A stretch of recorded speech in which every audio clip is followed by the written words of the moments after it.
Halo semua para penonton kanal Rinaldi Munir, ya. Halo guys, Assalamualaikum warahmatullahi wabarakatuh.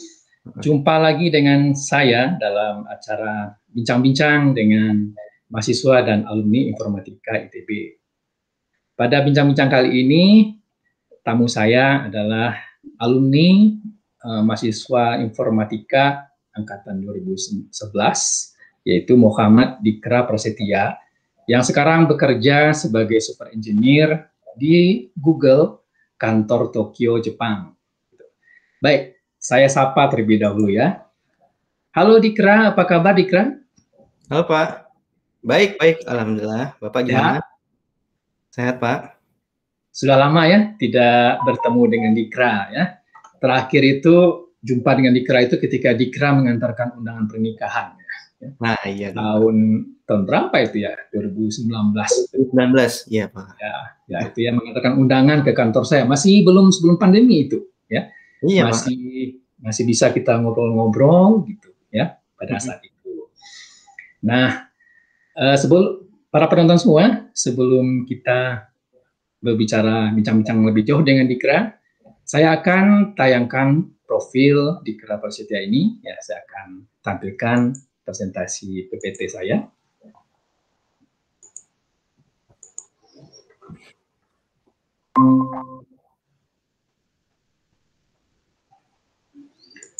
Oke, nah ini Dikra sudah terlihat di sana. Siapa kelihatan? Oke, ya. Nah, jadi tamu kita kali ini, ya, nama lengkapnya adalah Muhammad Dikra Prasetya, ya. Nah, yang bekerja sebagai super engineer di Google kantor Tokyo, Jepang, ya. Nah, ini adalah Dikra Prasetya ya. Ini dengan latar belakang Gunung Fuji ya, Dikra ya. Iya Pak. Jepang banget ya Pak ya. Nah, sebelum kuliah di ITB, Dikra adalah alumni SMA Negeri 8 Jakarta. Ini salah satu SMA unggulan di kota Jakarta yang banyak alumninya diterima di ITB juga. Iya Pak, alhamdulillah.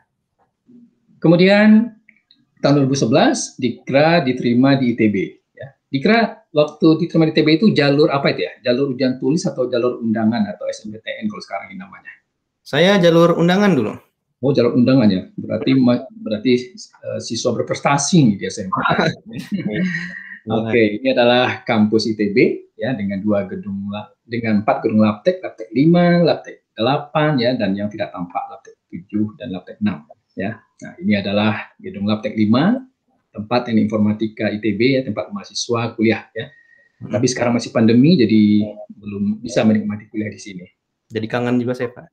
Ya, dan ini adalah Dikra ya dengan teman-temannya. Oh, iya. Mahasiswa Informatika angkatan 2011 ya. Teman-teman. Nah, Dikra juga setahu saya juga adalah asisten lab programming ya. Ya, ini adalah foto-foto dengan teman-temannya dan dosen di lab programming. Nah, Dikra tahun 2014 ini pernah mencalonkan sebagai ketua himpunan dan memang terpilih ya Dikra ya sebagai ketua himpunan mahasiswa Informatika HMIF ya. Tahun 2014-2015 ya. Ini pada masa kampanye nih ya. Iya Pak. Dan ini adalah para pengurusnya ya. Iya Pak. Para pengurus himpunan HMIF ya. Dan Dikra juga dengan teman-temannya pernah mengikuti kompetisi programming yang bernama International College Programming Contest di Bangkok ya tahun 2014 ya. Ini bersama Ahmad Zaki dan Aufar Gibran ya. Oke. Waktu itu menang nggak Dikra? Waktu itu? Ya. Enggak. Oh, nggak masuk. Tapi pengalaman ya. Iya, kita sekian besar lah Pak ya. Iya, kita waktu itu langganannya yang nasional Pak kebanyakan. Ya. Nah, ini masih di Bangkok ya. Iya. Kemudian ini wisuda ya, tahun 2015 ya. 2015 ya. Ini dengan kaprodinya waktu itu Bu Ayu. Ya, Bu Ayu. Ya. Ini Dikra ya. Nah, ini foto arak-arak himpunan ya saat wisuda gitu. Ya. Nah, Demikian itu profil singkat Muhammad Dikra Prasetya, dan karena Dikra ini memiliki banyak prestasi, bahkan Dikra ini pernah menjadi mahasiswa berprestasi di STAY ya, Dikra ya. Di informatika aja Pak waktu itu. Di informatika ya, di informatika tahun 2000 berapa itu? Berapa ya? 15 mungkin ya Pak ya. Nah, karena sebagai ketua himpunan, kemudian nilainya juga IP-nya bagus, ya, kemudian pernah punya prestasi lomba-lomba, maka Dikra ini pernah dijadikan salah satu profil dalam video profil Teknik Informatika ITB. Nah, saya akan tayangkan ya video profil Teknik Informatika yang ada Muhammad Dikra di sana. Nah, saya slide show kembali. Oke, baik ya, kita lihat ya video profil informatika yang di dalamnya salah satunya ada Muhammad Dikra Prasetya.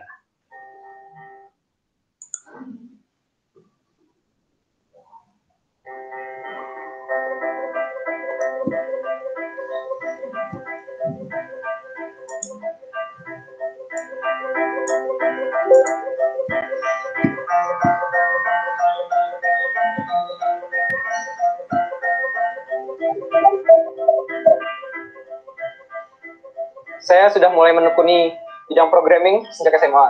Terus saya kira saya sudah mengetahui banyak hal tentang ini. Dan ternyata sejak saya masuk informatika ITB ini, informatika itu tidak sekedar programming, tapi masih banyak hal-hal lain yang belum saya pelajari saat itu. Dan setelah saya pelajari, ternyata hal itu sangat bermanfaat dan saya rasa itu sangat berguna di masa depan nanti.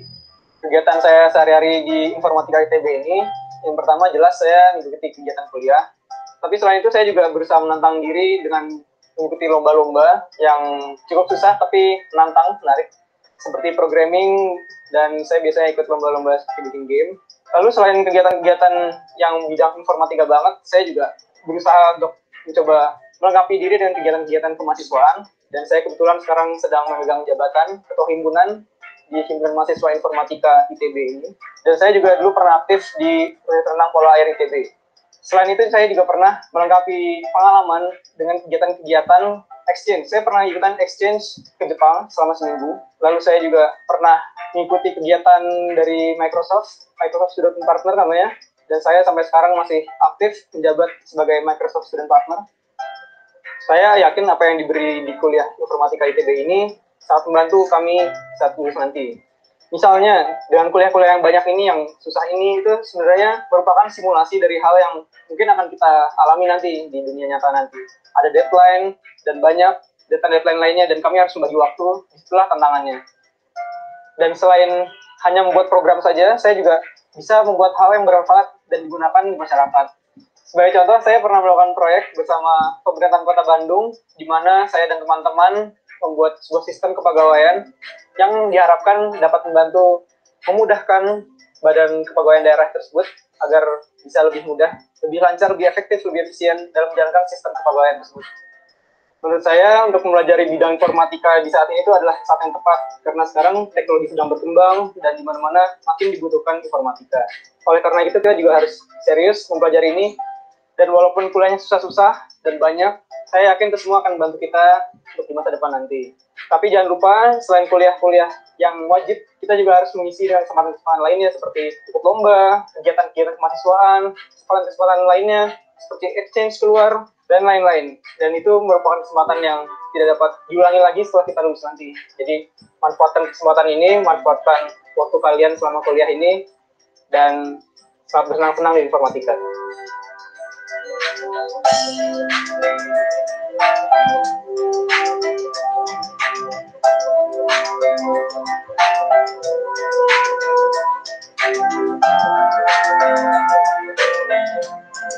Nah, demikian ya video. Sebenarnya videonya panjang, tapi yang bagian Dikranya adalah kira-kira bagian awal tadi.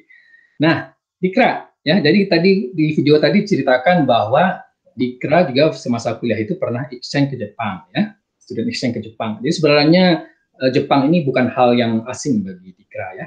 Iya. Nah, setelah lulus dari ITB, saya dengarkan Dikra juga kembali ke Jepang ya, bekerja. Bisa ceritakan nggak itu bekerja di perusahaan apa, tentang apa itu, dan apa spesifikasi pekerjaan di sana? Boleh Pak. Boleh Pak.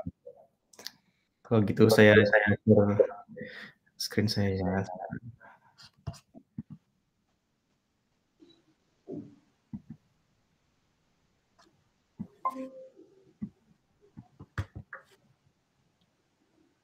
Pak, udah kelihatan Pak? Screen saya. Sudah. Alhamdulillah. Ya Pak. Bismillahirrahmanirrahim. Jadi ya begitu Pak. Dari dulu saya emang udah ada ketertarikan tentang Jepang. Terus kebetulan waktu itu ada kesempatan exchange juga. Jadi sempat nyicipin lah Jepang gimana dan kayaknya seru gitu. Terus kebetulan di akhir masa-masa perkuliahan cari-cari kesempatan. Terus ada kesempatan yang menarik yaitu bekerja di perusahaan ini namanya Kayak, bacanya ini Omoshiro Housing Kayak. Jadi ini tuh perusahaan apa? Di sini kita sebenarnya bisa dibilang ini software house Pak. Jadi kita istilahnya proyekan lah sama klien-klien. Dan menariknya perusahaan ini berproyeknya sama klien-klien yang seru-seru lah. Dan proyeknya tuh seru-seru yang Jepang banget lah kalau orang lihat. Nah, proyeknya kayak gimana? Ini saya ada nampilin beberapa contohnya. Ini di kota Tokyo ya? Ini tepatnya di Yokohama Pak. Tokyo geser dikit lah. Ya. Nah, di sini pekerjaan saya itu utamanya itu sebenarnya judulnya IT engineer Pak. Tapi saya di sini fokusnya itu sebenarnya untuk develop proyek-proyek yang dulu departemennya itu client project, tapi divisi khususnya itu divisi untuk proyek-proyek yang berbau awalnya VR ya. Jadi zaman dulu itu pertama kalinya kan VR baru naik tuh Pak. VR itu virtual reality. Jadi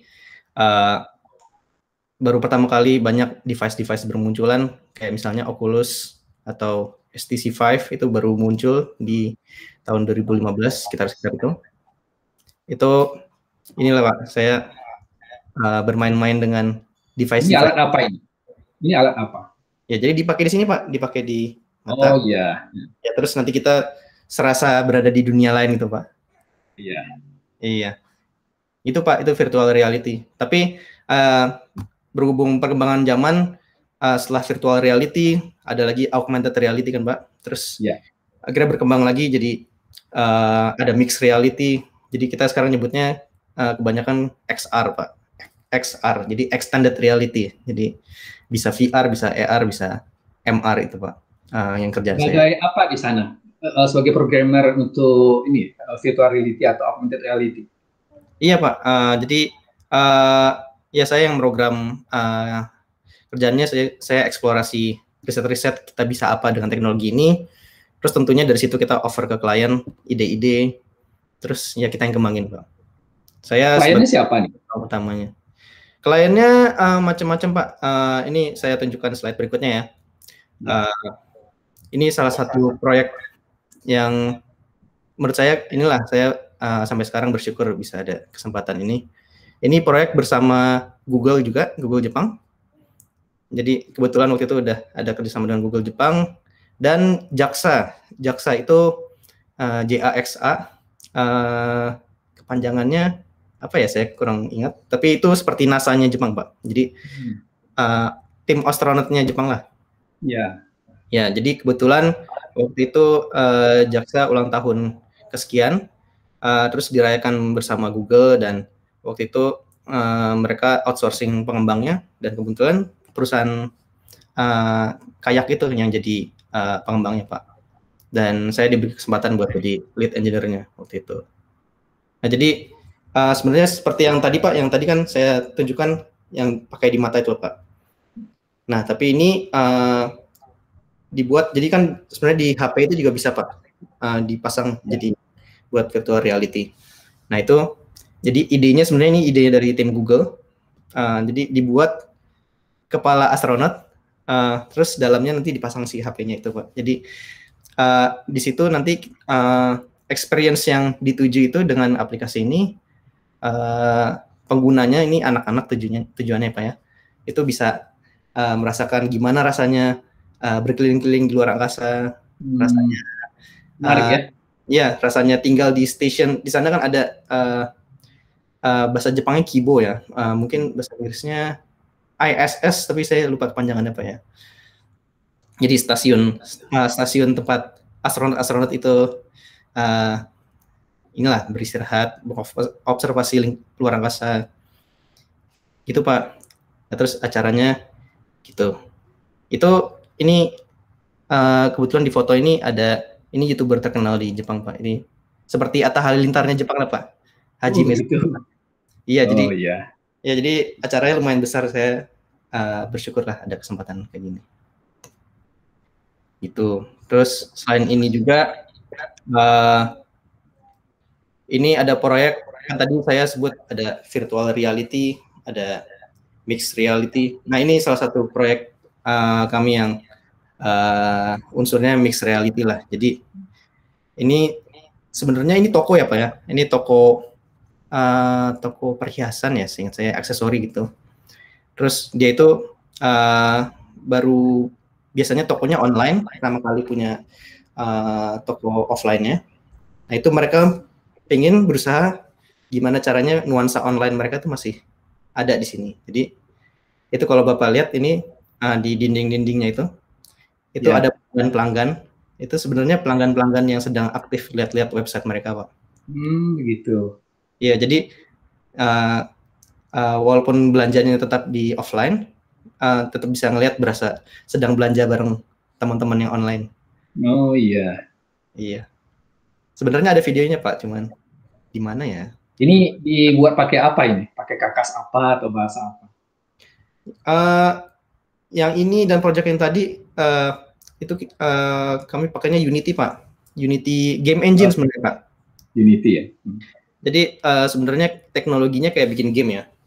Cuman selain buat bikin game, sebenarnya kan Unity itu bisa buat bikin aplikasi-aplikasi seperti ini atau bisa buat perfilman gitu. Nah, ini dimanfaatkan buat mixed reality ini. Itu Pak. Jadi ini sebenarnya gitu. Terus sama ini proyek terakhir saya di Kayak sebelum saya pindah akhirnya bekerja di Google. Itu di sini kami waktu itu proyek sama Nissan Pak, tim risetnya Nissan. Jadi mereka sedang riset untuk memberikan gambaran gimana sih kira-kira transportasi di masa depan nanti. Jadi ini ceritanya berhayal Pak, tapi dicoba kita implementasikan risetnya dengan teknologi-teknologi yang ada, yaitu ini kalau Bapak lihat ini dengan device ini Harasang ini beliau itu adalah mentor saya dulu di Kayak. Ya, di sini jadi duduk di mobil, tapi apa yang dilihat itu bisa ngelihat kayak misalnya Google Maps sekarang bisanya di layar doang, tapi bayangannya tim Nissan itu bagaimana seandainya kita bisa melihat Maps-nya sebagai 3 dimensi ada di dashboard depan gitu misalnya. Seperti di film-film ya? Ya, seperti di film-film Pak. Iya. Ini kan mungkin teknologi nyatanya belum bisa ya Pak ya, cuman udah bisa kita bayangkan interaksi seperti apa dengan teknologi-teknologi kayak gini Pak. Sudah diimplementasikan di mobil Nissan ini? Oh, ini itu kurang tahu Pak, cuman waktu itu sih dalam tahap riset, mungkin bisa dibilang ini kan di dunia riset ada bidang HCI ya Pak ya, Human Computer Interaction. Nah, ini salah satu riset mereka di bidang itu. Jadi nanti interaksi manusia dengan teknologi-teknologi augmented reality atau extended reality yang ada itu seperti apa kira-kira. Nah, ini waktu itu risetnya di sini, terus ini dipresentasikan di Las Vegas dulu. Tapi saya udah keburu pindah ke Google, jadi nggak jadi jalan-jalan Pak. Ini banyak teknologi baru yang dipakai di sini ya. Jadi bagaimana cara Dikra ini mempelajari teknologi baru dalam pembuatan aplikasi seperti ini? Ya Pak, jadi beruntungnya saya itu di company saya itu emang fokusnya di teknologi-teknologi yang mungkin bisa dibilang tidak lazim ya Pak, teknologi-teknologi yang seperti ini misalnya. Jadi mungkin yang utama mungkin hardware-nya perlu ada ya Pak ya. Jadi company saya banyak invest ke banyak peralatan-peralatan kayak gini dan kebetulan dipakai buat riset-riset seperti ini. Terus ya kalau saya cara beradaptasi dengan teknologi baru ya, pertama harus punya aksesnya tadi. Yang tadi beruntung berada di company yang ada akses ke teknologi seperti ini. Kedua mungkin ya harus jago ini Pak, jago ngorek-ngorek dokumentasi, ya kan Pak? Harus. Sudah biasa ya kalau di informatika seperti ini. Iya Pak. Kalau Ya, ada tugas besar, banyak teknologi yang baru dan mahasiswa belajar dari dokumentasi. Iya Pak, harus siap gitu Pak, karena teknologi kan terus berkembang nih Pak. Dan bukan berarti kita harus menciptakan teknologi baru gitu, harus kan kadang-kadang kita nggak perlu reinvent the wheel ya Pak ya, harus bisa ya pakai aja teknologi yang ada, tapi dengan itu kita menciptakan hal yang bermanfaat gitu. Masih ada slide lagi? Ini mungkin proyek terakhir ya Pak ya? Oh ya, ini proyek terakhir di Jaksa ini. Ya ini dengan Nissan. Oh, dengan Nissan. Ya. Iya. Baik, kalau sudah bisa ditutup slide-nya. Ya. Nah, tadi kerja di sana itu berapa tahun? Kerja di sana kurang lebih 3 tahun Pak. Bagaimana bisa dapat informasi di sana? Memang cari-cari sendiri atau ada kenalan di sana atau bagaimana? Kalau waktu itu ini saya cari-cari sendiri Pak. Jadi kan channelnya banyak ya Pak, ada LinkedIn, ada kalau yang internal kan kita ada dulu milisnya tuh Agenda Ganesha kalau nggak salah. Sekarang nggak tahu masih terpakai atau enggak. Ya. Seleksinya seperti apa tuh? Kalau yang seleksinya itu kita ada tes programming segala enggak? Waktu itu enggak sih ya. Ini kita lebih nunjukin portofolionya dulu pernah implementasi apa. Terus wawancara lah, lebih ke wawancara pengalaman dan kedepannya bagaimana. Beruntung di KRA waktu mahasiswa kan banyak mengerjakan berbagai proyek ya. Iya Pak. Jadi portofolio seperti itu merupakan sebuah nilai plus ya ketika wawancara dan diterima bekerja di perusahaan asing ya di Jepang gitu ya. Pak, alhamdulillah. Nah, jadi selesai di sana 3 tahun ya, berarti tahun 2018 ya. 18 akhir. Iya, 18 akhir. Sampai Januari saya. Sudah bekerja di apa tadi nama perusahaannya? Kayak. Kayak ya. Kemudian kan Dikra diterima bekerja di Google ya. Nah, di sini akan saya tanya terlebih dahulu ya tentang Google di Tokyo. Nanti kita akan bincang-bincang ya bagaimana bisa diterima di sana. Ya, Pak. Oke, tadi slide terakhirnya di sini. Udah terlihat ya Dikra ya? Siapa? Oh, sudah tampak ya? Sudah ya? Oke. Ini adalah waktu ikut konferensi. Jadi tugas akhirnya ya dijadikan paper lalu dipresentasikan di Konferensi Nasional Informatika ya tahun 2015 ini sebelum berangkat ke Jepang ya. Iya. Nah, kemudian kan Dikra bekerja di Google ya, Google kantor Tokyo ya, Google kantor Tokyo. Nah, ini Google dengan khas Jepang. Nah, ini kalau saya baca di internet ya, kantor Google di Tokyo itu terletak di kawasan Shibuya, ya kawasan bisnis utama di Tokyo ya yang sangat padat ya, dengan pejalan kaki yang menyeberang. Jadi kalau Anda masih ingat ya, para penonton tentu masih ingat yang namanya Shibuya Crossing ya. Nah, ini gedungnya ya, Dikra ya, di gedung tempat Google Tokyo. Nah, ini adalah Shibuya Crossing, ya berarti dekat-dekat sini ya kantornya Dikra. Iya Pak, tapi mungkin ini di sisi, kan stasiun ada 2 sisi ya, ini ya. Kantor Google di sisi sebelahnya. Ya, saya banget. Ya, Saya juga pernah nih lewat sekali di sini. Iya. Aja. Nah, ya ini adalah Shibuya Crossing dari atas, ya dari atas. Iya. Sekarang sepi kali ya Pak ya? Oh iya sepi. Dan ini dikira di kantor Google Tokyo ya? Iya Pak, ini depannya.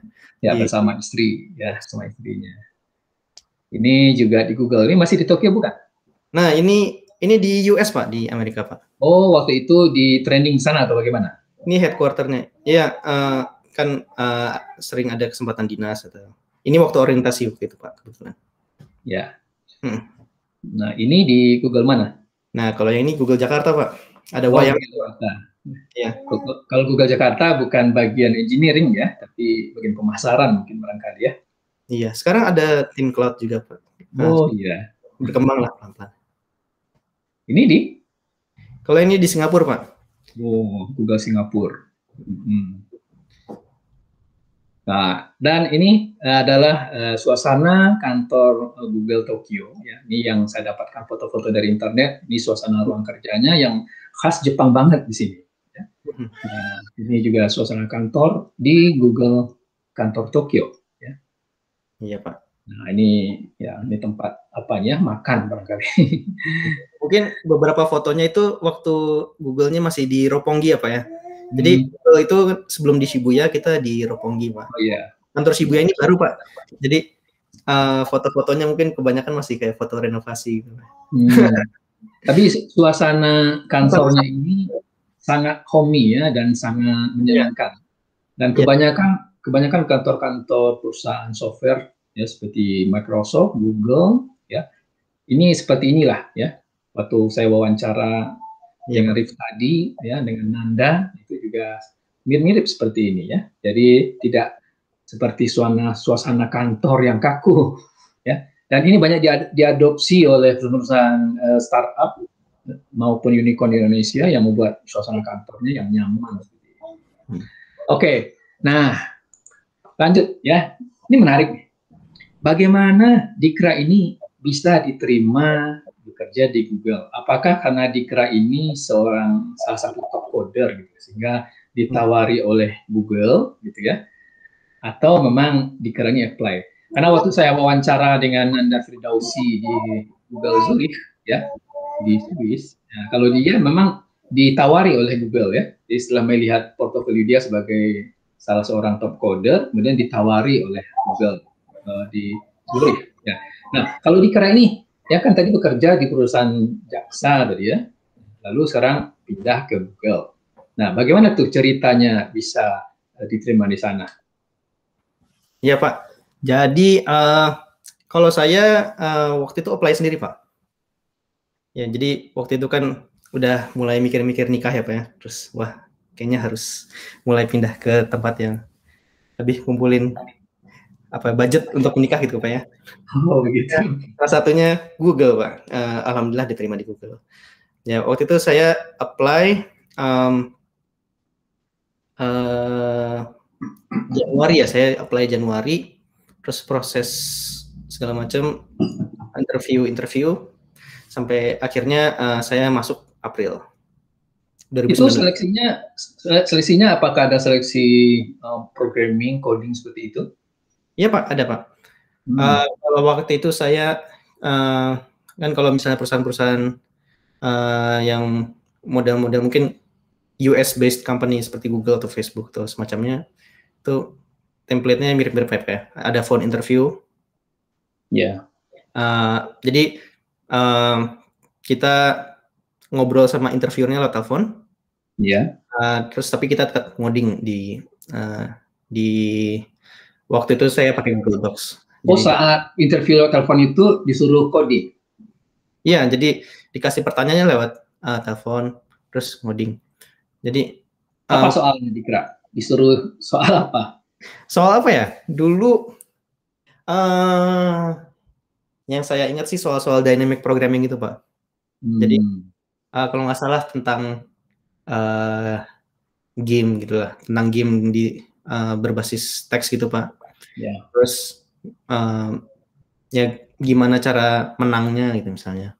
Ya, dengan solusi yang optimal begitu ya. Ya optimal karena lalu langsung saat wawancara handphone itu langsung coding di kerannya. Iya Pak. Di situ ya.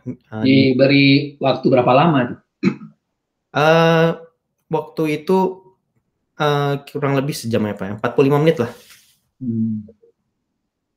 Programnya bebas, bahasa pembuahannya. Bebas. Waktu itu sama rekruternya ditanya PD-nya di mana. Waktu itu saya pakai C++ kalau nggak salah. Karena dari zaman lomba-lomba dulu biasanya pakai C++. Terus jawabannya kode programnya disubmit begitu ya? Lebih ke dibahas aja sih Pak kalau waktu itu di Google ya. Jadi dibahas menurut Anda optimal atau enggak. Terus ya terus berargumen lah apakah udah optimal, kalau belum optimal apa ide-ide lainnya misalnya. Seperti itu Pak. Itu masih interview lewat telepon itu ya? Iya Pak, itu interview lewat telepon. Setelah itu? Ya terus biasanya 2 kali tuh Pak phone interview. Cuman waktu itu saya cuma sekali, nggak tahu kenapa ya. Setelah itu udah itu interview onsite Pak. Jadi maksudnya interview di tempatnya langsung. Jadi saya diundang ke kantor Google Tokyo Jepang. Terus di situ saya interview Pak. Interviewnya 4 atau 5 kali gitu. Yang ditanyakan apa? Yang ditanyakan sebenarnya mirip-mirip Pak. Cuman di sini kan bertatap langsung. Terus sama disediakan whiteboard. Terus sama komputer buat ngodingnya. Jadi diskusinya bisa lebih live, lebih diskusi dibanding lewat telepon. Jadi ada tes programming lagi di situ? Iya Pak, dan 4 kali Pak. Jadi ada 4 sesi, satu sesinya, jadi anggapannya seperti ada 4 kali interview yang tadi Pak. Jadi sejam, 4 jam kali ya, 5 jam. Gitu Pak. Satu sesi, satu soal programming? Iya, bisa 1 soal, bisa 2 soal. Tergantung penanyanya Pak. Ya, dan mungkin itu beda-beda Pak, tiap sesi. Penonton ingin tahu juga apa tuh soal programmingnya di situ. Apa ya? Ya kurang lebih seperti mirip-mirip soal-soal ini Pak. Kan kuliah Bapak waktu itu strategi algoritma ya Pak ya? Masih ada ya Pak sekarang? Masih. Wah, iya Pak. Nah, itu masih bermanfaat sampai sekarang Pak. Dan mungkin itu salah satu yang paling mendekati ke arah pertanyaan-pertanyaan interview macam Google, macam Facebook dan kawan-kawan Pak. Waktu itu pertanyaannya, aduh saya lupa persisnya Pak, karena kan pusing Pak, udah setelah itu lupa. Satu aja diingat apa soalnya? Bentar, saya coba ingat Pak. Apakah tentang algoritma greedy? Tentang algoritma greedy ada. Waktu itu saya, jadi ingat, waktu itu ada yang berhubungan. Saya lupa persis soalnya gimana, cuman saya ingat solusinya itu apa ya itu ya. Saya ingatnya singkatan dong, LCA, Common Ancestor. Apa ya itu ya. Jadi graph Pak. Jadi kasarnya itu ada 2 node. Jadi graph kan ada node yang terhubung itu Pak ya. Terus dari 2 node yang ada itu leluhur yang paling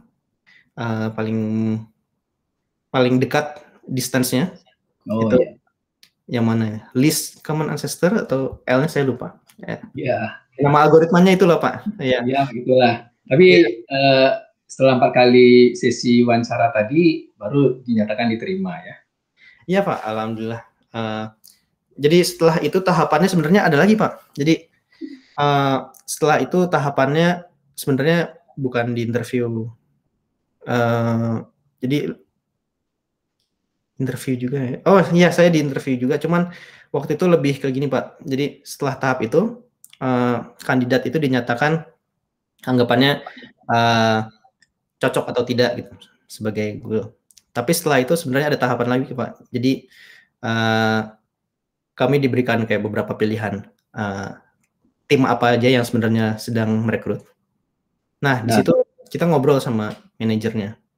Dikira di tim mana? Di situ juga cocok-cocokan, Pak. Jadi ada juga yang nggak lolos di situ juga, Pak. Jadi sebenarnya tahapnya di situ ada juga. Saya di tim yang sekarang saya bekerja itu di Google App. Jadi aplikasi Google-nya. Jadi kalau misalnya cari di Play Store atau di App Store-nya iOS, itu kalau cari Google, nah itu keluar aplikasinya. Jadi di Google itu Dikra sebagai software engineer ya? Iya Pak, software engineer. Itu membuat app seperti itu? Iya Pak. Jadi kalau saya tim iOS-nya Pak, jadi fokusnya di aplikasi iOS-nya lah Pak, yang bernama Google itu. Silakan Dikra mau mempresentasikan seperti apa pekerjaannya di Google di sana.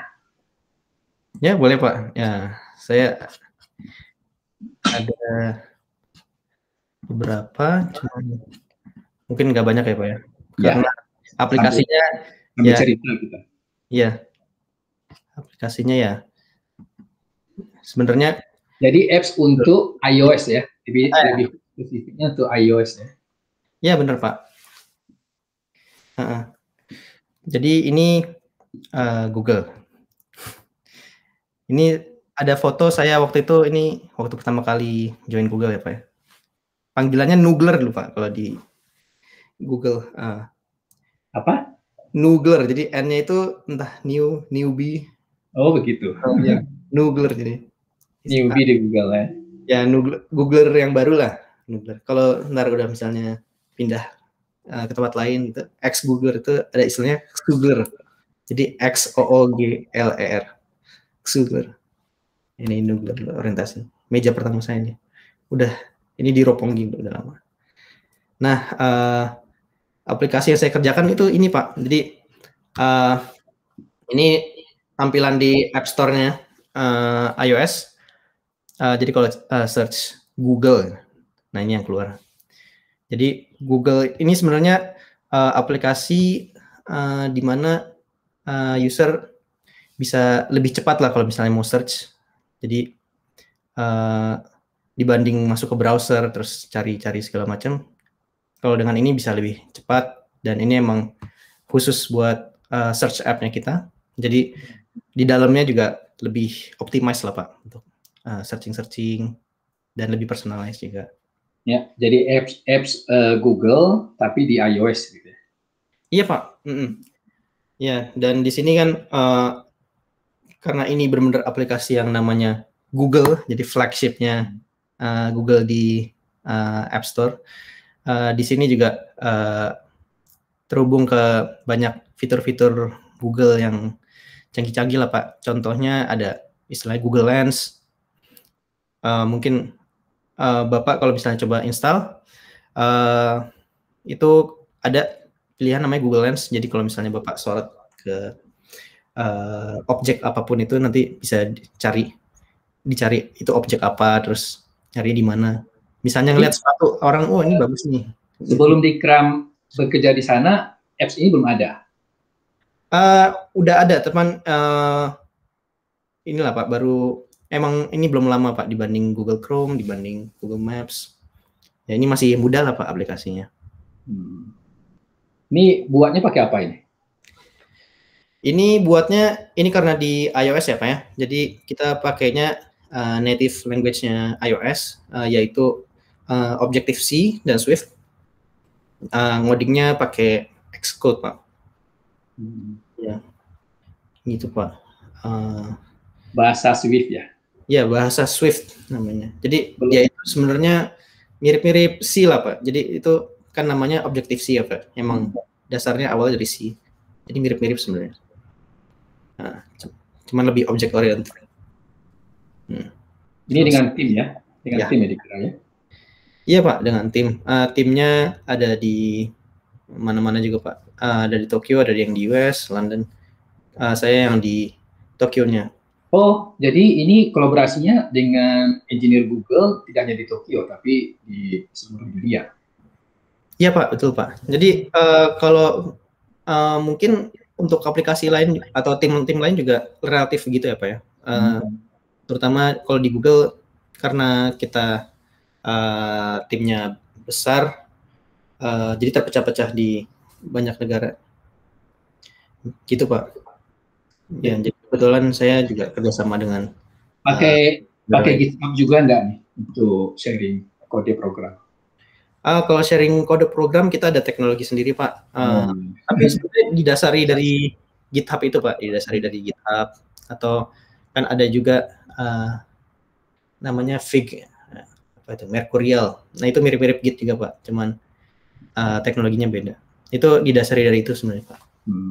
Jadi tim Dikra ini menyempurnakan apps yang sudah ada ya untuk yang di iOS ini ya? Iya Pak, ya, jadi makin lama makin canggih dan ya kan sekarang dunia itu makin istilahnya mobile first lah Pak. Orang lebih sering megang HP dibanding megang komputer. Ya. Jadi ini banyak teknologi-teknologi. Itu baru apa? Itu baru apa yang diimplementasikan? Ini contohnya tadi Google Lens tadi itu lumayan baru. Google Voice juga, Google Assistant semuanya juga terintegrate di aplikasi ini juga. Kalau saya fokus di tim saya itu fokusnya lebih ke gimana caranya user itu nyaman pakai aplikasi Google ini. Karena kan saingnya kan banyak ya Pak ya. Ada Google Chrome sendiri juga kan alternatif juga, ada Safari, ada aplikasi lainnya juga. Nah itu Google ini kita lagi inilah dipoles-poles terus, dibikin makin canggih terus sehingga makin berguna untuk pengguna-pengguna. Oke, lanjut. Gitu Pak. Terus ini tampilan depannya aja Pak. Jadi kalau misalnya buka Google, sebenarnya bisa langsung search kan kalau misalnya di Android atau apa kan ada bar itu ya Pak. Google search bar-nya itu bisa langsung search di situ. Itu nyambungnya ke aplikasi Google ini Pak. Kalau di iOS juga kita juga ada widgetnya, search bar-nya itu nyambungnya ke aplikasi ini. Dan kalau buka aplikasinya langsung di sini ini homepage-nya lah Pak. Nah di homepage ini Pak, kalau misalnya ada bug, ada masalah, ini kemungkinan besar saya juga yang otak-atik Pak. Jadi saya yang bikin ngebug kemungkinan kalau ada masalah. Saya yang kena email juga. Ya karena saya juga banyak ini hampir 100% yang ditayangin di sini Pak. Ini udah saya otak-atik Pak. Jadi ada kode saya lah, ada campur tangan saya, ada jejaknya kayak ini. Jadi mungkin lebih mirip kalau misalnya orang bilang tuh front end engineer ya Pak. Jadi tampilan terus experience-nya gimana ke user. Ya, gitu Pak. Jadi para penonton yang punya apps Google di iOS, nah ini adalah salah satu produk timnya Dikra ya. Iya, saya salah satu yang bikin ngebug Pak. Iya, tapi ya ini inovasi-inovasi seperti ini waktu saya join ini belum, ini teknologi ini, fitur ini belum ada, fitur ini belum ada. Berapa lama tuh Dikra menyelesaikan ini? Tergantung Pak, tiap fitur beda-beda, skalanya yang beda juga. Dan menariknya itu di Google itu hal yang kita lihat misalnya ini hal kecil gitu, tapi itu mungkin sebenarnya di balik itu banyak yang pertimbangan-pertimbangan sebagai software engineer yang harus dipertimbangkan secara bijak gitu Pak. Dan banyak urusan dengan tim-tim lain juga. Jadi menariknya itu Pak, skalanya itu sebenarnya besar. Ya, sebagai contoh mungkin ini misalnya di sini ada feednya. Ini misalnya berita-berita personalized untuk kita. Ini misalnya ini kalau misalnya posisinya aja mau digeser berapa persen, itu bisa mempengaruhi kita bisa berkurang 1 juta pengguna aplikasi ini Pak, atau malah bisa nambah gitu 1 juta penggunanya. Jadi decision ini bisa UI-nya geser dikit aja, itu bisa mempengaruhi skalanya berjuta-juta pengguna. Ya, menantang sih Pak. Jadi front end ini memang atau lebih tepatnya UX ini memang paling ini ya, bagi pengguna ini hal yang paling dihadap, yang pertama yang dilihat dia ya. Iya betul Pak. Dan kalau kurang nyaman ya ditinggalkan. Iya Pak. Ya terutama homepage ini kan yang benar-benar pertama dilihat pengguna. Jadi saya deg-degan juga kalau misalnya diminta harus ngubah apa gitu. Karena, Oke, masih ada lagi? Ya, gitu Pak. Udah Pak. Setelah ini. Baik. Oh ini paling ini Pak. Ya kalau misalnya saya banyak belajar banget di Google ini Pak. Yang saya pelajari tadi misalnya tadi saya cerita tentang skala Google. Ya seru-serunya Google. Nah itu sebenarnya bisa dibaca Pak. Ada bukunya Pak. Kalau misalnya tertarik pengen lihat apa sih sebenarnya di Google tuh yang dikerjain segala macam, ada bukunya ini judulnya Software Engineering at Google. Ini menarik Pak. Kalau misalnya tertarik bisa lihat-lihat di buku ini teknologinya dibalik ini. Baik. Pak, ya. Baik. Itu Pak, ya. Bisa dimatikan presentasinya, sharingnya. Ya, nah, ketika bekerja di Google ya, sebelum pandemi ini ya, itu jam kerjanya dari jam berapa sampai jam berapa tadi kan? Jam kerjanya Google relatif fleksibel Pak. Cuman ya kasarnya 9 to 5 ya Pak. Jam 9 sampai jam 5 gitu. Jadi orang istilahnya sopannya kalau mau pasang jam meeting itu jam-jam segitu. Kalau orang Jepang kan kerja sampai malam. Apa budaya Jepang nggak masuk ke Google? Oh, kalau di Google sendiri kan kita US based Pak. Jadi stylenya lebih ke mengacu ke situ sih Pak. Jadi yang sampai malam-malam gitu. Enggak juga. Ini tergantung individu aja Pak. Stylenya gimana. Banyak orang Indonesia di Google Tokyo. Banyak Pak. Ya relatif banyak lah ya. Kalau engineer sih berapa ya? 10. Ya. Ini dihitung jadi bisa Pak. Cuman yang dari ITB berapa orang? Yang dari ITB. Kalau di Jepang ada saya, ada Jason juga. Jason Gustaman 2014 ya. Di Google ini dikira udah karyawan tetap ya, bukan tenaga kontrak, bukan seperti itu kan? Iya Pak. Pegawai tetap. Apa ini selain ditugaskan di Tokyo juga misalnya ditugaskan ke luar negeri, ke Google kantor Google yang lain? Iya Pak. Kalau saya kebetulan banyak kolaborasinya dengan tim yang di luar, terutama yang di US, di headquarter-nya. Jadi ya sering lah sebelum pandemi ya, sering harus ke sana kolaborasi. Budaya kerja di Google itu seperti apa dikira? Budaya kerja kalau dari budaya kerja dalam konteks apa nih Pak? Ya seperti apa misalnya kerjasama ya antar engineer, antar pegawai di sana ya. Tadi kan sudah ceritakan bahwa jam kerjanya kan normal ya seperti di Amerika jam 10 dan jam 5. Tidak mengikuti kultur budaya Jepang kan, kalau kerja di Jepang kan sampai larut malam. Tentu budaya kerja di Google ini tentu ada yang unik gitu kan, yang mungkin tidak ada tempat lain. Apa yang Dikra rasakan ketika yang budaya kerja ya mungkin yang unik, yang hal yang menarik untuk saya itu kalau tim saya kan kerjasama banyak sama tim luar tadi ya. Jadi itulah saya jadi belajar harus atur waktunya gimana. Soalnya kan tim sana kan meleknya mungkin sampai paginya di sini Pak ya. Iya. Ya, jadi paginya kita itu di sana udah sore menuju malam. Jadi kadang-kadang nyari waktu buat meetingnya jadinya ya kadang-kadang harus pagi-pagi. Cuman itu jarang-jarang kok. Kadang-kadang mereka karena emang senang malam-malam juga, jadi mereka yang nyesuaiin lebih malam. Ya kadang-kadang harus menyesuaikan di situ. Cuman umumnya kalau di Google kita banyak untuk kolaborasi itu nggak harus meeting Pak. Jadi nggak harus meeting. Kita biasanya mengutamakan lewat email dulu atau lewat chat. Terus kalau di Google juga tools-toolsnya banyak yang bantu kita buat kolaborasi. Jadi enak lah untuk nge-review kode gitu juga kita ada toolsnya juga Pak. Kolaborasi banyak di situ. Terus budaya yang menarik. Ini Pak, kalau di Google mungkin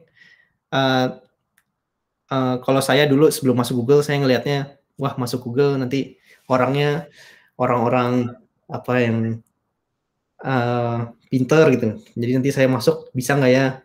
Kamu kan pinter. Alhamdulillah Pak. Alhamdulillah masih bisa ngikutin Pak. Cuman ya tadi saya mikirnya kan jauh lah. Ya. Tapi ternyata pas nyampe itu hal menarik yang saya temui itu ternyata semua orang berpikir begitu Pak. Jadi tidak harus yang top coder ya. Iya. Tidak harus top coder yang kerja di Google ya. Iya, justru mungkin teman-teman sekitar saya juga banyak yang mungkin kan istilahnya lomba-lomba itu competitive programming ya Pak ya. Iya, banyak juga yang background-nya bukan dari competitive programming itu. Ya, jadi adalah dia bersinarnya dengan cara lain gitu. Jadi banyak cara untuk bisa masuk Google, nggak harus dari lomba-lomba. Nah itu yang saya temui itu. Dan dibahas juga di Google bahwa ada istilahnya impostor syndrome, Pak. Apa itu? Ya, jadi itu ya istilah psikologi bukannya Pak ya. Jadi di mana kita ngerasa kok saya bisa masuk tapi saya ngerasa sebenarnya saya nggak layak gitu. Kebayang nggak sih Pak? Jadi saya misalnya masuk Google nih Pak, tapi saya ngerasa, waduh kayaknya saya masuk Google karena hoki doang. Gitu. Kan ada banyak orang berpikir seperti itu Pak. Mungkin merasa underestimate atau rendah diri. Ya underestimate diri sendiri mungkin ya Pak ya. Ya dan ternyata di Google itu fenomena yang lazim dan hampir semua orang yang masuk Google tuh ternyata dia berpikir begitu Pak. Jadi dia berpikir wah teman-teman saya jago-jago, saya sebenarnya nggak jago-jago amat. Ya sama seperti mahasiswa informatika juga kan. Ya, merasa membandingkan dirinya dengan orang lain, dengan temannya sudah imba gitu ya. Dan dia merasa jauh gitu ya. Padahal sebenarnya dia punya potensi yang sangat besar ya. Iya Pak, ya di ITB juga begitu kan Pak. Maksudnya udah masuk ITB udah keren lah Pak. Maksudnya nggak perlu minder sebenarnya. Karena kita bisa masuk ITB tandanya udah ada kemampuan gitu. Sama seperti Google juga mirip-mirip itu. Ini ya, ini hal-hal mungkin yang bukan teknis ya. Ya. Kan di Google itu berarti pegawainya tidak hanya orang Jepang, tapi berbagai bangsa yang ada di Tokyo ya. Iya Pak. Tidak hanya dari Indonesia, juga dari Amerika, dari Cina atau mana-mana. Iya. Nah, Sembur. Kan dikira kan sebagai seorang Muslim ya. Saya tanyakan apakah ada misalnya kesulitan misalnya menjalankan ibadah 5 waktu di kantor Google. Kalau di kantor Google kita bahkan disediakan praying room, Pak. Oh iya. Iya, ya istilahnya tempat sholat ya. Ya istilahnya mungkin bukan praying room ya. Cuman di situ untuk yang kan banyak agama, terus ada yang bahkan bukan berdoa tapi meditasi doang. Nah itu bisa menggunakan tempat itu. Ruang bersama begitu ya? Ya ruang bersama Pak. Ya. Ya. Cerita Nanda di Zurich juga seperti itu.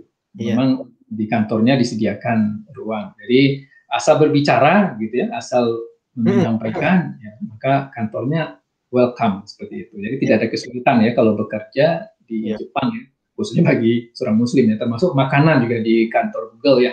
Betul Pak. Ini seperti contohnya di kantor saya, tadinya nggak ada tempat wudhu Pak. Ya. Cuman karena kita mengusulkan dan akhirnya difasilitasi Pak, ada tempat wudhu juga di dalamnya. Jadi kan macam-macam kan semuanya mengglobal ya Pak ya. Kita menyesuaikan, tapi mereka juga menyesuaikan juga. Jadi tenang aja. Kalau selama pandemi begini di Tokyo berarti seluruh pegawainya bekerjanya di rumah ya? Iya Pak, di rumah. Sekarang masih di rumah. Terutama Tokyo kan masih naik, jadi masih di rumah. Ya, apalagi setelah Olimpiade ini ya, Tokyo malah menaik. Iya Pak. Jadi dikira senang ya kerja di Google ya, tampaknya kerasan. Iya nih Pak. Kalau bandingkan dengan video yang tadi saya melebar ya Pak. Ya, dikira kan sejak mahasiswa sudah exchange ke Jepang, lalu setelah lulus kerja di perusahaan jaksa Jepang, lalu setelah itu di Google. Sepertinya Jepang ini sudah menjadi rumah kedua dikira ya. Iya Pak, alhamdulillah Jepang itu enak. relatif mudah untuk menyesuaikan karena budayanya juga nggak jauh-jauh beda, selera nggak jauh-jauh beda, jalan-jalan asik. Nah, Ya. untuk itu saya tampilkan beberapa foto Dikra ya Iya, Pak. selama berada di Jepang ya. Iya, Pak. Oke. Nah, saya tampilkan di sini foto. iya. Ya, ini ya. Nah, ini kan bagian terakhir sini foto-foto di Jepang. Nah, ini bersama alumni ITB yang di Jepang nih ya. Ya. Iya, ini ya kebetulan karena Jepang tempat yang favorit untuk wisata ya Pak ya. Jadi sering dikunjungi lah sama alumni. Ya. Ini bareng alumni. Ini di mana ini? Ini di mana ya? Kayaknya dekat Gunung Fuji. Udah lupa. Udah lupa ya. Gunung Fuji Pak. Ya. Itu di Gunung Fuji ini. Ya dekat Gunung Fuji. Itu ya tower yang sering jadi foto-foto fotografer itu Pak. Ya. Nah, ini di mana nih? Oh ini sebenarnya di Korea Pak, tapi ini juga nilai plus kalau misalnya di Jepang, kita itu ke Korea cuma sejam Pak bedanya. Ya dekat ya. Dekat banget Pak, jadi ya sering banget. Nah ini di mana nih? Pesta Halloween Pak ini? Waduh, iya Pak. Ya ini pesta Halloween Pak. Iya. Di Shibuya. Di Shibuya, ya. Di sini kalau Halloween di situ rame, terus foto-foto terus sama. Ya, yang kuning-kuning nih garis-garis Jepang ya. Iya Pak. Ya kita foto-foto aja lah Pak ya. Dengan apapun itu yang pakai kostum. Oke, ini dengan ini baru nih, ini yang teman-teman yang kerjanya di Jepang atau sekolah di Jepang. Ya. Ini alumni informatika juga nih ya. Iya Pak, ini alumni informatika semua juga Pak. Ya. Halo semuanya yang teman-teman Dikra ya yang Jepang ini sedang melihat ini juga ya. Ada fotonya di sini. Nah, ini iya ini juga teman-teman di Jepang ya. Ini setelah Dikra menikah ya. Iya Pak, ini teman-teman dari Kayak juga. Iya. Ada dari ITB juga. Kalau ini sebenarnya di Singapura Pak. Bukan di Jepang ya. Tapi itu juga nih kelebihan dari Jepang itu adalah kita itu bisa enak kalau mau mampir Singapura dulu. Ya jadi ya saya inilah sekali-sekali main ke Singapura gitu. Nah kalau ini di Amerika ya Pak ya? Iya, ini di Hugo dan Alif. Ini di Amerika. Jadi ya itu tadi kelebihan kalau misalnya kerja di Google atau perusahaan berbasis US lainnya, mungkin bisa sering ke US. Ya, ini dengan Alif ya? Ya, dengan Alif dan James. Ya. Nah, ini di Tokyo. Ini di US juga Pak. Nih. Oh di US juga ini. Ya, itu waktu ada tugas dari Google Tokyo ke US ya? Iya Pak. Iya. Iya. Oke, ya. Nah, Dikra, terakhir Dikra. Ya. Apa kalau misalnya nih alumni atau mahasiswa pengen kerja di Google, ya, entah di Google mana ya, itu bagaimana nih langkah-langkahnya, prosedurnya dan tips-tipsnya apa? Oke Pak. Kalau saran untuk mahasiswa dan saran untuk alumni mungkin beda ya Pak ya. Kalau untuk mahasiswa, kalau menurut saya lebih baik pusing-pusingnya di zaman kuliah, terus nanti cari kerja gampang dibanding ntar pusing cari kerja. Karena ya lebih susah cari kerja dibanding pusing pas zaman kuliah Pak. Itu buat mahasiswa. Ya. Iya. Kalau buat alumni yang sudah lulus. Ya, kalau untuk alumni yang sudah lulus itu sebenarnya Google banyak banget kesempatan untuk join Google, dan Google kan besar, selalu open, terutama banyak office baru, misalnya baru buka di Taiwan itu pasti cari engineer baru, atau baru buka tim apa di Singapura misalnya pasti cari tim baru. Nah itu selalu open dan selalu awas aja dengan kesempatan-kesempatan yang ada dan persiapkan portofolio dan CV pastinya Pak. Kalau tips-tipsnya apa nih supaya seperti Dikra nih ya bisa diterima? Tips-tipsnya kalau menurut saya Programming jelas, programming jelas ya. Ya, ya pokoknya persiapkan itu programming, ilmu-ilmu dasar tentang programming dan hal-hal yang istilahnya common sense lah Pak. Harusnya common sense untuk sebagai engineer. Ya, dan Google menurut saya pas interview itu mereka nggak akan nanyakan hal-hal yang advance banget gitu loh Pak ya. Kecuali emang tim yang fokus di riset misalnya atau yang advance. Jadi sebenarnya asal persiapkan hal-hal yang dasar dan mantep dan siap dengan critical thinking untuk problem-problem yang mungkin nggak pernah dilihat sebelumnya. Nah itu harusnya bisa Pak. Jadi begitulah para mahasiswa ya, tingkatkan kemampuan skill programming, coding, ya, kemampuan problem solving, ya. Dan apa yang dipelajari di kuliah, ya, ini akan terpakai, ya, banyak terpakai, ya, khususnya kalau bekerja di engineer, ya, perusahaan seperti Facebook, Google, ya, Twitter dan sebagainya, ya, YouTube dan sebagainya. Ya.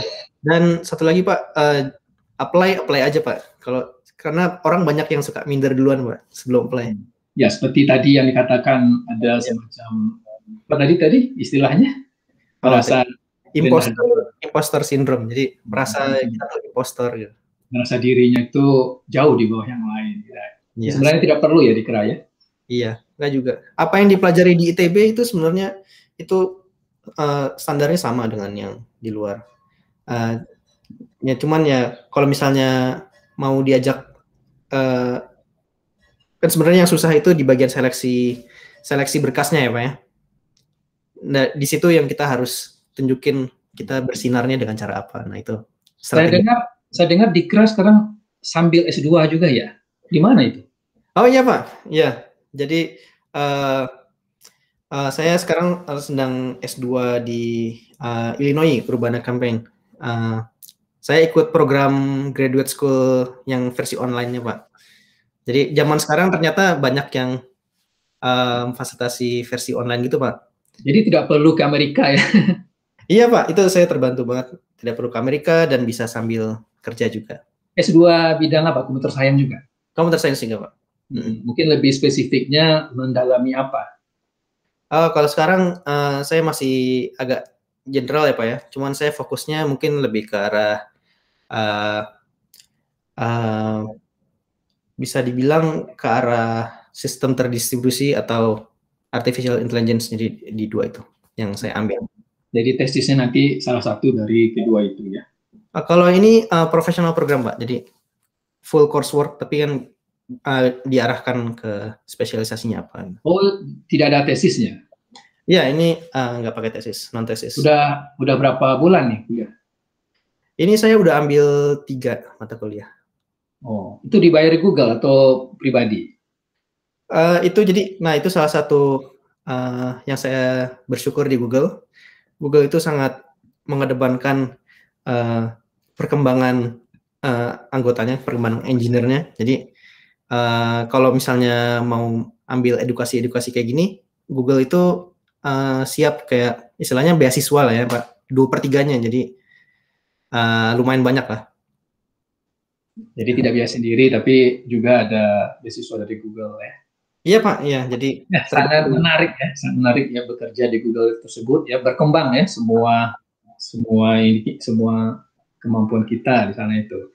Ya. Baiklah para penonton semua, demikian bincang-bincang kita hari ini dengan Muhammad Dikra Prasetya, alumni Informatika ITB angkatan 2011 yang sekarang menjadi software engineer di Google kantor Tokyo, Jepang. Terima kasih ya Dikra atas bincang-bincangnya ya, Pak. Pada hari Sabtu, hari libur ini. Semoga tetap selalu ini ya sehat ya. Ya Pak, Bapak menjaga kesehatan dan sukses karir dan studinya ya. Terima kasih. Terima kasih ya. Wassalamualaikum warahmatullahi wabarakatuh. Waalaikumsalam. Terima kasih Pak.